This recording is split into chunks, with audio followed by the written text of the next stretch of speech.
Hello there and welcome to John chapter 4. I invite you to read it for yourself, either in a paper Bible or online or in a Bible app, however you're going to read it. Now often, John chapter 4 is entitled The Woman at the Well. But I wonder if we read it thinking about Jesus, what we would entitle that chapter then. Jesus is exhausted. Jesus needs a drink. Jesus is tired.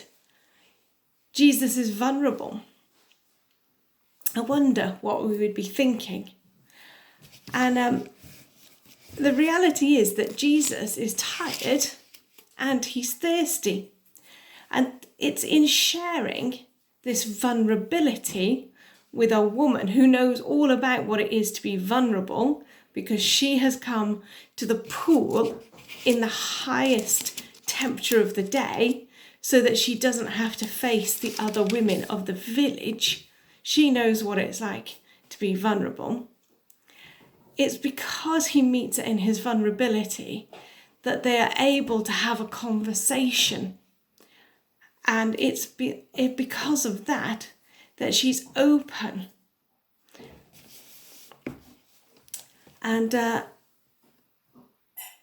they go on to talk about not just Jesus's vulnerability and his humanity, but then they go on to discuss his divinity and the good news that he has to share.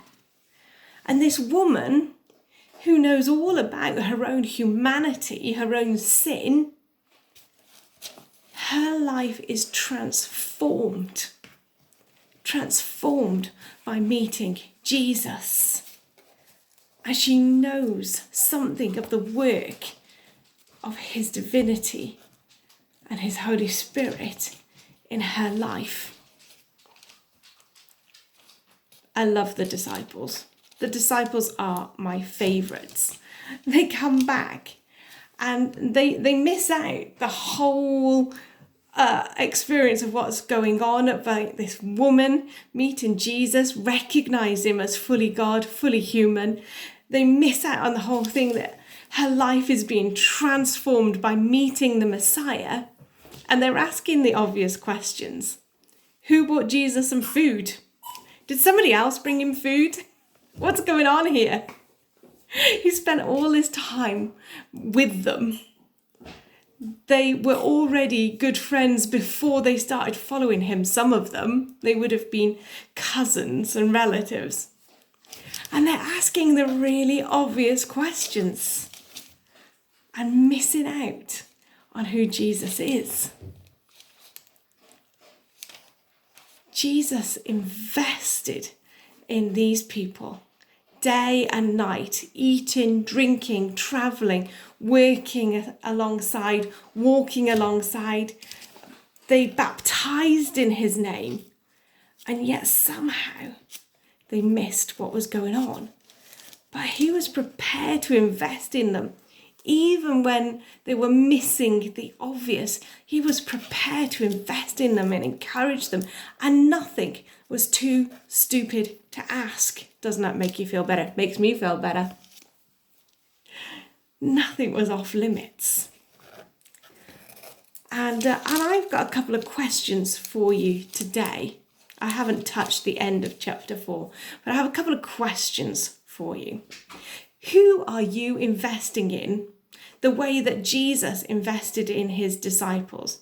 He invested intensely in 3 closer inner circle of disciples.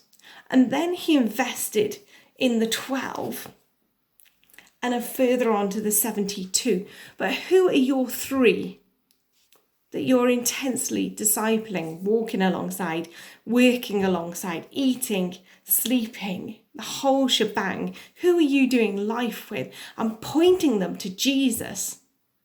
Who are you helping to ask the obvious questions so that they don't miss Jesus's humanity and divinity?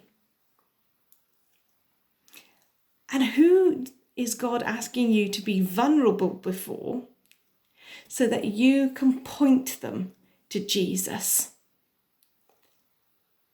Who do you need to be in conversation with, in dialogue with, so that you can show them Jesus' good news, his saving message, his good news? God bless you and be with you. I'd love to hear your answers. If you want to message me, email me, WhatsApp me, whatever, I'd love to hear your answers. God bless you.